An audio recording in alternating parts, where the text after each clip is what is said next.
యోస్మటి park వెళ్ళినప్పుడు అక్కడ మధ్యదారిలో అండి ఒక మంచి రైల్వే స్టేషన్ ఉంది.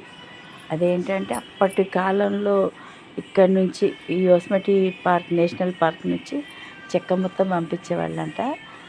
ఇప్పటికే ఆ రైల్వే నడుపుతున్నారు. అంటే పాతయి గతించిపోవద్దని. అక్కడికి వెళ్ళాక ఈ మ్యూజియం కనిపించింది. ఇక్కడ ఏంటంటే అప్పట్లో వాడిన ప్రతి ఒక్క వస్తువుని మ్యూజియంలో పెట్టారండి చాలా జాగ్రత్తగా. అప్పటి గడియారాలు, అప్పుడు ఐరన్ బాక్సులు, కుట్టు మిషన్లు, టైప్ మిషన్లు, చాలా చాలా వస్తువులు.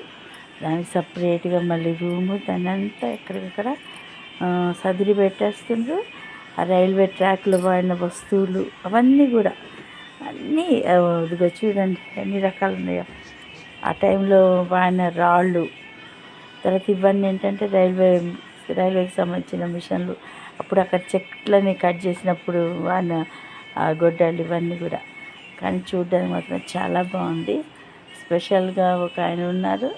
తర్వాత వచ్చిన వాళ్ళు చక్కగా రిజిస్టర్లో పేర్లు రాసి వెళ్తున్నారు. నాకు ఇవన్నీ చూడడం మాత్రం చాలా చాలా హ్యాపీ అయిందండి. మీరు కూడా చూడండి మ్యూజియంలో ఉన్న వస్తువులన్నీ. నచ్చిందా మీకు అండి? ఇంకా వీడియోలు చాలా ఉన్నాయి, చాలా విశేషాలు ఉన్నాయి. ప్రతి ఒక్కటి చూడండి, లైక్ కొట్టండి, సబ్స్క్రైబ్ చేయండి, ఇంకెవరికన్నా షేర్ చేయండి. అక్కడున్న విశేషాలని ఇదిగో ఇవి చూసారా? అవేంటంటే మనం ఇక్కడ క్రిస్మస్ టైంలో వాటిని డెకరేషన్కి వాడుతుంటాం. సయక ట్రీస్ ఫ్లవర్స్ అవి చూడండి. అప్పుడు వాళ్ళు ఇచ్చిన బిల్స్, తర్వాత వాళ్ళ సర్టిఫికేట్స్ అన్నీ చాలా చాలా ఉన్నాయి ఇక్కడ. వాటన్నిటిని చూస్తుంటే మాత్రం చాలా హ్యాపీ. ఇంకా చూసారా